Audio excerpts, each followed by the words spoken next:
Hi guys, இன்றைக்கி நம்மளோட சேனலில் தங்கலான் மூவி எப்படி இருக்குன்னு இப்போ பார்த்துடலாம். இந்த படத்தோட கதை என்னன்னா, நம்ம ஹீரோவோட நிலத்தை ஒரு ஜமீன்தார் ஏமாற்றி வாங்கிடுறாரு. நம்ம ஹீரோவோட இடத்த மட்டும் இல்லாமல் அந்த ஊர் மக்கள் எல்லா இடத்தையும் அந்த ஜமீன்தார் வாங்கியிருக்காரு. நம்ம ஹீரோ மட்டும் இல்லாமல் அந்த ஊர் மக்கள் எல்லாரையும் அந்த ஜமீன்தார் ஏமாற்றி வாங்கியிருக்காரு. அதனால் பிரிட்டிஷ்காரன் கூட சேர்ந்து நம்ம ஹீரோவும் அந்த ஊர் மக்களும் புதையலை தேட போகிறாங்க. அப்போ தான் அவங்க இடம் அவங்க கைக்கு வரும் அப்படின்னு பிரிட்டிஷ்காரன் கூட ஒரு நம்பிக்கையில் போகிறாங்க. இதுக்கப்புறமா என்ன நடந்துச்சு, நம்ம ஹீரோவும் நம்ம ஹீரோவோட கிராமத்துக்கும் அந்த இடம் கிடச்சிருச்சா, அந்த தங்கத்தை கண்டுபிடிச்சிட்டாங்களா அப்படின்னு சொல்கிற கதை தான் இந்த தங்கலான். எனக்கு இந்த படம் ஒரு டீசெண்டான மூவியாக தான் இருந்துச்சு. இந்த படத்தோட பஸ் ஸ்டாப் பொறுத்த வரைக்கும் எந்த ஒரு இடத்துலையும் லேக் இல்லாமல் ரொம்ப நல்லாவே எடுத்துகிட்டு போயிருப்பாங்க.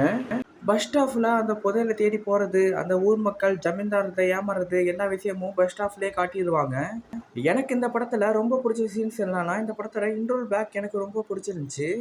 வழக்கமாக ரஞ்சித் படத்தில் இந்த மாதிரி இன்ட்ரோல் பிளாக் நான் பார்த்ததே இல்லை. இந்த படத்தில் ரொம்ப சூப்பராக பண்ணியிருந்தாரு. இந்த படத்தோட செகண்ட் ஹாஃப் பொறுத்த வரைக்கும் இந்த படத்தில் பஸ் ஸ்டாப் அளவுக்கு செகண்ட் ஹாஃப் இல்லைன்னு தான் சொல்லணும். ஏன்னா பஸ் ஸ்டாப்பில் அவ்வளோவா லேக் இல்லைனாலும் கொஞ்சம் இன்ட்ரெஸ்டாக பார்க்க வைக்கிற சீன்ஸ் எல்லாம் நிறையாவே இருக்கும். ஆனால் செகண்ட் ஹாஃப் அப்படி இல்லாமல் ஒரு சுமாரான செகண்ட் ஹாஃபாக தான் எனக்கு தெரிஞ்சிச்சு. ஏன்னா அவங்க புதையலை கண்டுபிடிக்கிற போகிற சீன்ஸாக இருக்கட்டும், பிரிட்டிஷ்காரர் சீன்ஸாக இருக்கட்டும், ஏற்கனவே நம்ம மூவியில் பார்த்த மாதிரி தான் இருந்துச்சு. இந்த படத்தோட செகண்ட் ஹாஃபை பார்க்கும்போது உங்களுக்கே தெரியும். என்னை பொறுத்த வரைக்கும் இந்த படத்தோட பஸ் ஸ்டாப் கொடுத்த ஃபீலை செகண்ட் ஹாஃப் கொடுக்கலன்னு தான் சொல்லணும். மற்றபடி இந்த படத்தில் நடிச்சிருந்த எல்லா ஆக்டர்ஸோட நடிப்பும் சூப்பராகவே இருந்துச்சு. முக்கியமாக இந்த படத்தோட ஹீரோ விக்ரம் எல்லா படம் மாதிரி இல்லாமல் இந்த படம் கொஞ்சம் டிஃப்ரெண்ட்டாகவே பண்ணியிருக்காரு அவர் நடிப்பு. மற்றபடி இந்த படத்தில் நடிச்சிருந்தா எல்லா ஆக்டர்ஸும் நடிப்பும் ஓகேவான நடிப்பாக தான் இருந்துச்சு. இந்த படத்தில் வர பிஜிஎம்மாக இருக்கட்டும், இந்த படத்தில் வர சாங்ஸாக இருக்கட்டும், எல்லாமே இந்த படத்தில் சூப்பராகவே இருந்துச்சு.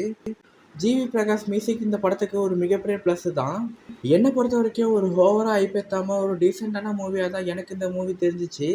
முக்கியமாக சொல்லியே ஆகணும், இது எல்லா ஆடியன்ஸுக்கும் செட் ஆகாது. ஒரு சில ஆடியன்ஸுக்கு தான் இந்த படம் பிடிக்கும். அதனால் நீங்கள் விக்ரம் ஃபேனாக இருந்தால் இந்த படம் உங்களுக்கு ஒரு சாய்ஸாக இருக்கும். தேங்க்யூ.